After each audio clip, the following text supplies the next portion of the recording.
Hello, welcome to the Delhi conference session, and this program is telecasting from the School of Social Sciences, Indira Gandhi National Open University.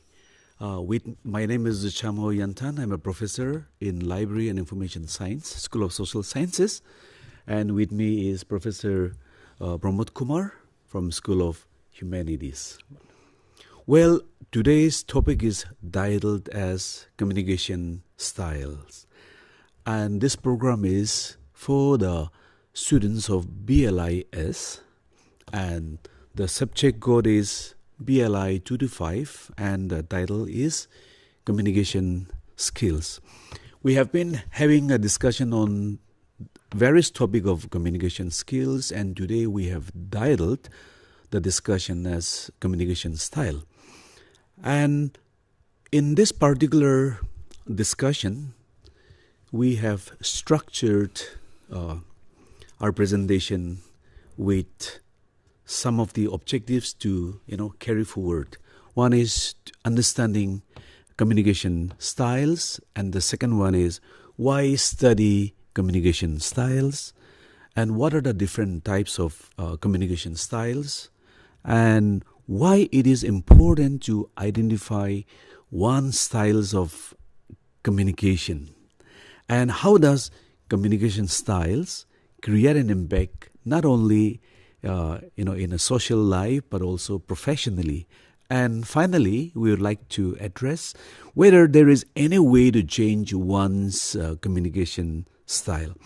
And well, talking about this communication style, this particular topic is very important, and even though this program is mainly for the students of BLI 2 to 5, this particular topic, communication style, is relevant not only for the students of BLIS, but also for students across disciplines, and also even for teachers who may not be much aware about the different communication styles. So having of a universal value. Exactly, is a universal value. So this understanding communication style become very important, because we live in a society, we interact with different types of people, and sometimes your intention may be right, but because of your style of communication, people may misunderstand you as an individual.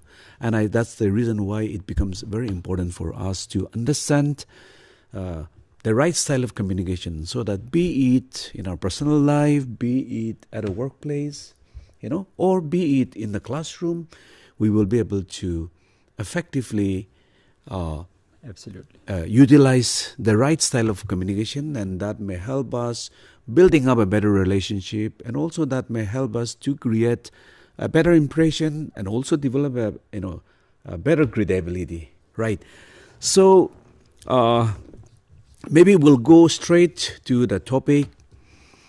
If you would like to give any introduction, would like to say. Yeah, I think that the way you have introduced is the right way, that this program is of a universal significance, not only library science students, but our students, learners, and across other social circles, we hold significance. It is often being pointed out that in a increasingly changing world, where we are having more and more communication channels, mediums, gadgets, the communication pattern, the communication is going down. It's not that I have a television, internet connected system, a mobile phone, and then radio, television. So it does not mean that I'm communicating myself to this world. So in that context, when our communication score is going down, we need to understand as to what our communication style. As you have rightly started off on the right front, on the right moot point, that this is important, and the more we look at closely, I think we'll be able to derive more of this, in the sense that if you look at the data statistics, we find that these days we are not meeting people in a big way, in a multinational company framework, in a post-COVID framework where, is sometimes it's only through emails and through our formal communications through other platforms that we communicate. So like it's all the more important that we look at how many styles are there, how do we go about looking at that, and how we can kind of after understanding that, how we can bring about a sense of value addition, and if necessary the required change also. Yes, exactly. Or maybe then I think maybe to have a better, clearer understanding, maybe we may discuss about, even though I have slightly touched upon this particular question, maybe we may go a little deeper. That is like, why we study, why we have to study communication styles. If I ask you this question, maybe we can carry forward. When we are talking about communication, is the hallmark of human existence. It's like it is like in terms of statistics, is not just we speak. It's about how we behave, how we think, and what is our body language. So like only 8% of our words count for communication. 55% is our body language, and then our gestures and our postures and our eye movements and everything else counts. So like that, I'm saying that it's necessary. As to sometimes we feel that if I have mugged up a dictionary, if I have a good thesaurus, if my vocabulary is good, I'll be able to go out and communicate. No, perhaps it is it's about how you connect to people, how good you listen to people, how you come to finally make a positive change, create a positive influence in the minds and in the lives of your readers. That is more important. Yeah, well, maybe in addition to what you have just mentioned, it is important to study this communication style, because as I have clearly mentioned, your style can break you or your style can build up your relationships. Absolutely. Be it at home, be it at the workplace, or be it at the school or college, universities. And many times, many people, they may be very aggressive, in their style of communication, and which the person may not know. Or the person may be passive in his or her style of communication but may not know. And this kind of style of communication, it definitely creates a wrong and negative impressions, right? Not only and because when you create a negative impression, definitely it will not help you build up a better relationship with others. And as a human being, we are to live with people, and so building relationship becomes very important for us. And likewise, like when you are at the workplace, you are working with many different types of people. And in this kind of scenario, if you do not have the right style of communication, you may end up being isolated. Yes. People may isolate you because they don't like the way you are, in a way, communicating with them. And when we say communicating with them, we should not only narrow it down to the verbal communication, Absolutely. but we should also broaden it by the way we send message, by the way we express through email, by the way we, in a way, express our views and opinions, maybe through social media and blogs and so forth. I think in this scenario, it becomes very important for us to understand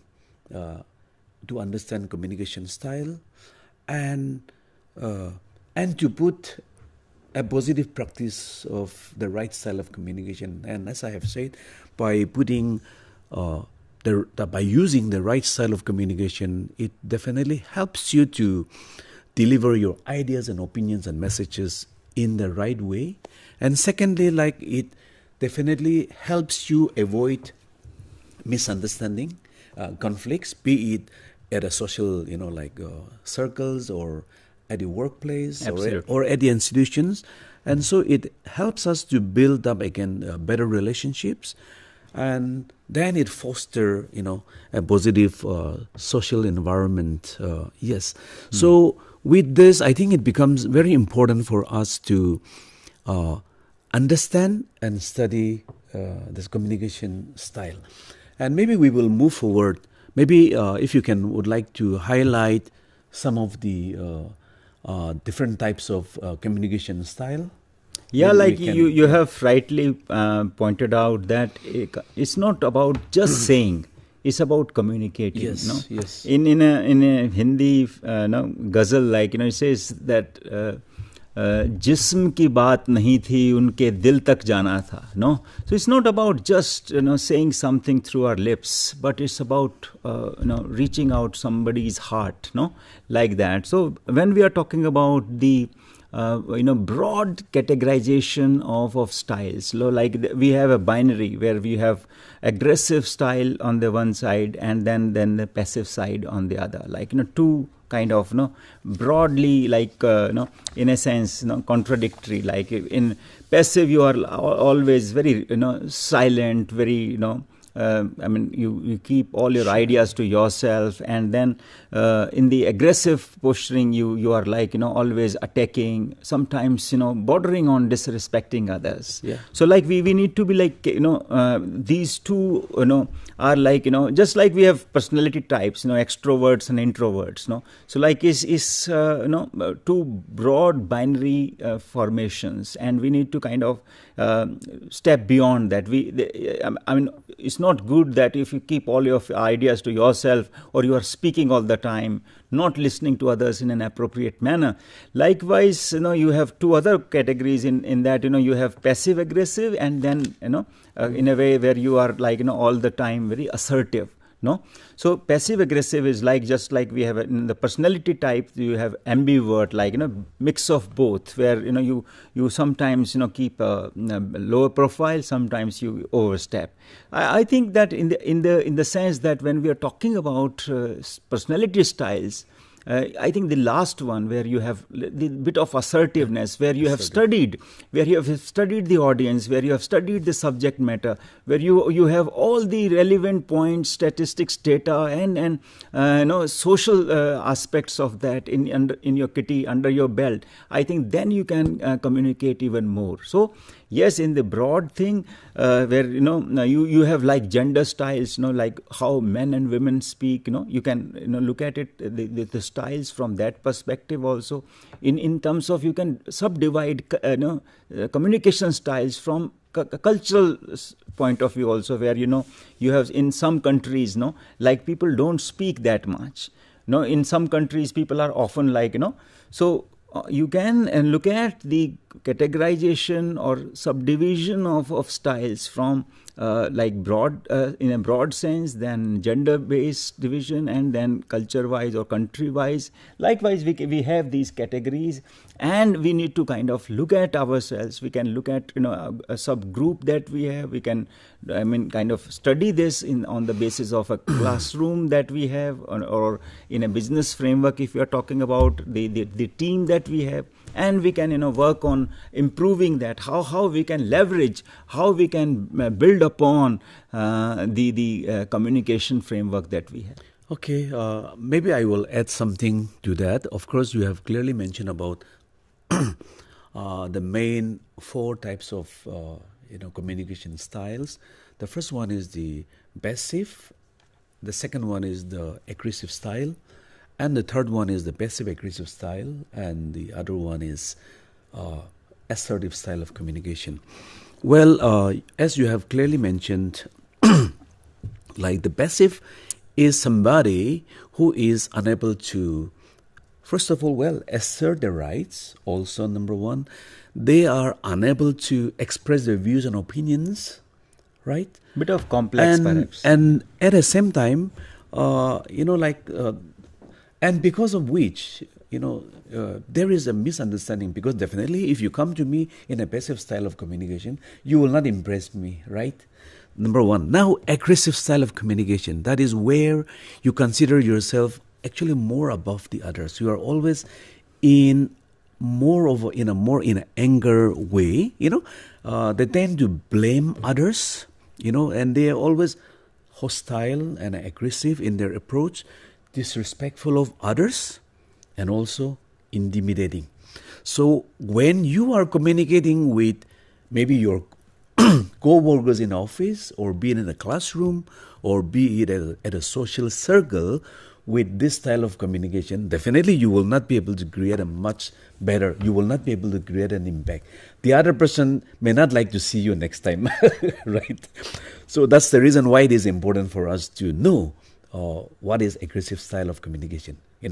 Number third is the passive style of communication, which you have mentioned, a mix of the passive and the mix of aggressive.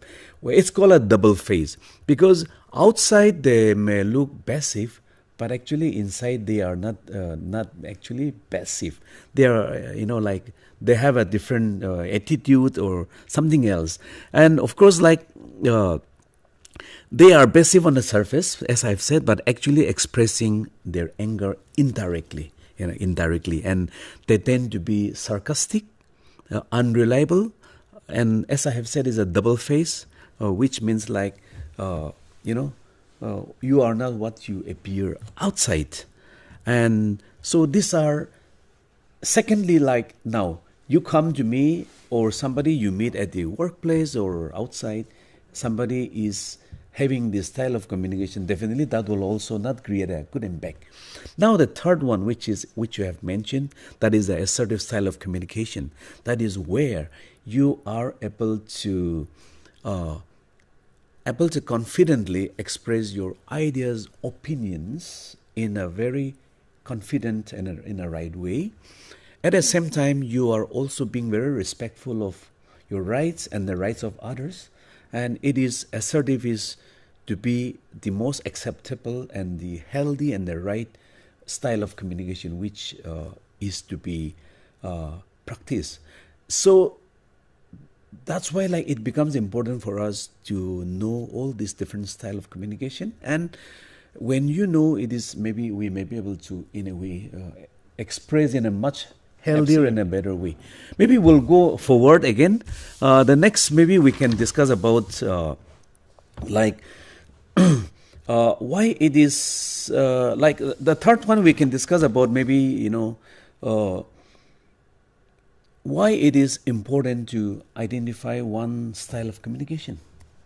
Of course, we have touched, but we can, so the when we are time and again we are talking about various broad styles of communication is because that it has major impact, major consequence at a personal level and in an informal level, at the family front.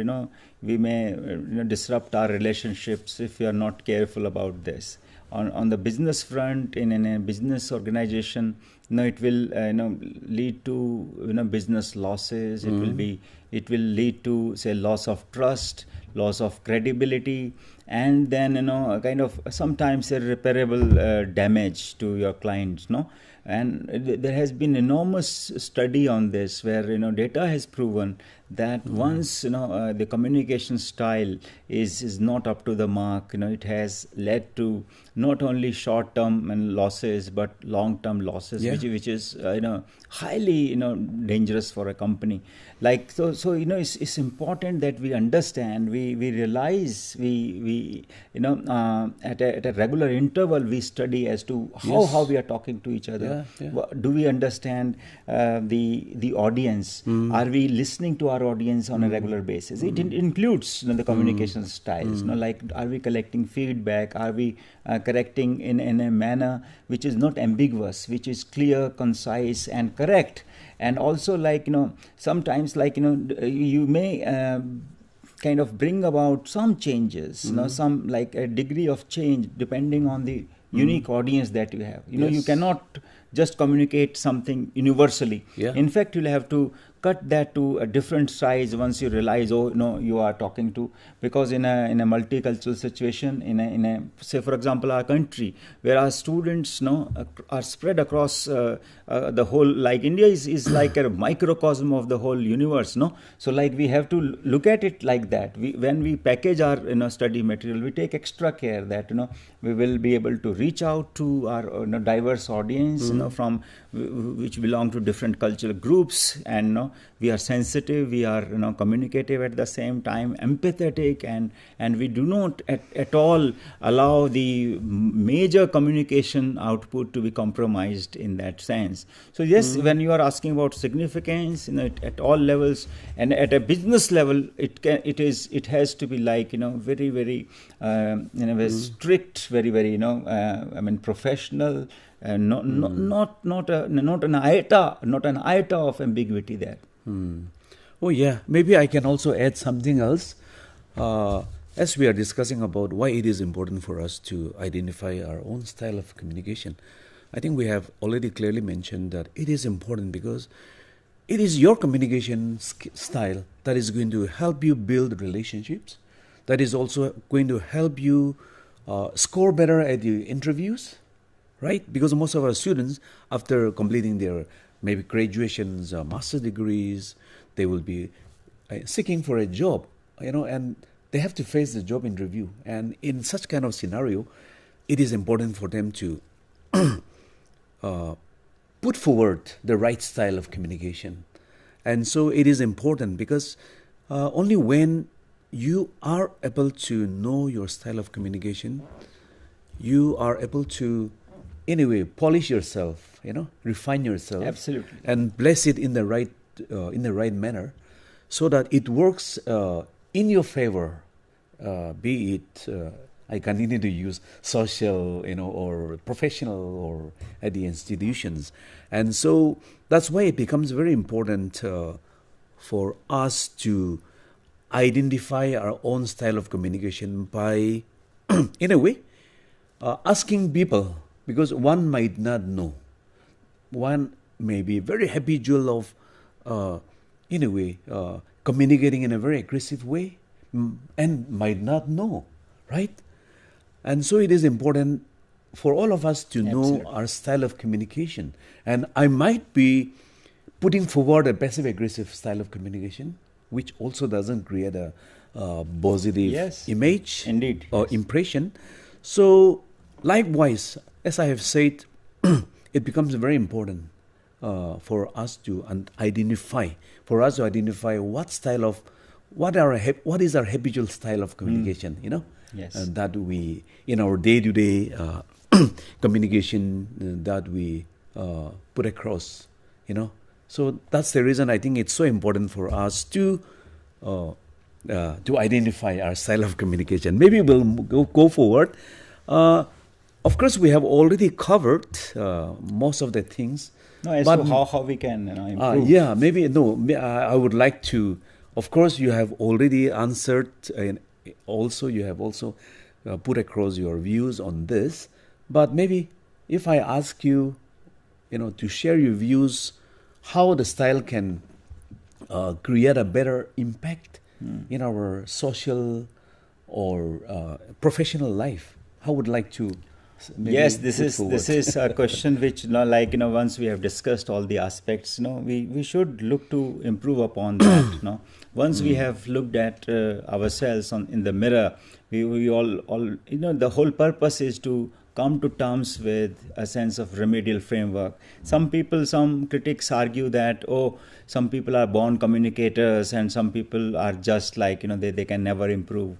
But I think, over the years we have understood that there is always, a situation, there is always, where you have seen people improving tremendously, and those who were perhaps those who used to figure in the passive category, they came to assertive category like that. So I just I think if I have to give some tips about as to how to improve on this. I think LSRW is crucial, where listening, speaking, reading, writing. Are we kind of orienting ourselves to these formative dimensions of communication?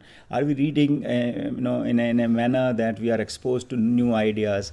Are we listening to people in a method that we are empathetic enough? Are we speaking at the right time? And are we writing as at the top of the ladder? So another thing that I would like to point out is that I know everything attitude has to be stopped. We can always say, oh no, IGNOU promotes all the time the idea of lifelong learning. No, like every day has to come to us, in the sense that, oh, I have to learn something new. When I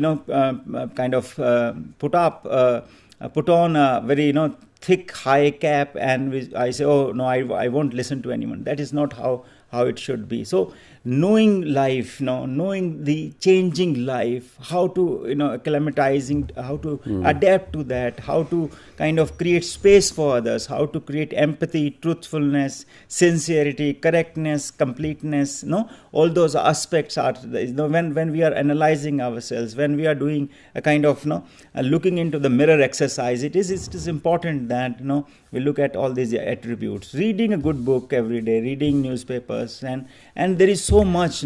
For example, this world is I don't think we can know everything in this world in a lifetime, or maybe more than that. Like that. So I'm saying that having a open mind where we connect to people at large is the way forward. Yeah, okay. Oh yes, we have already covered almost all the things that we have put forward, whatever objectives that we have. Because of time short, maybe I have to cut it down now. But I would like to say that yes, it is so important for us to understand or study and understand style of communication, because it is your style that is going to help you build relationships, and that is going to help you even professionally. You may be able to excel in a much better way. And regarding whether there is any possibility of changing our style, the answer is yes. And we are going to carry forward this discussion in the next month. And we are going to answer all these questions concerning about whether there is any way we can change our style of communication in a more positive way. The answer is yes, but we are going to discuss in the next teleconference session. So with this, we come to the end of our discussion for today. Thank you very much. It's a great delight. Thank you.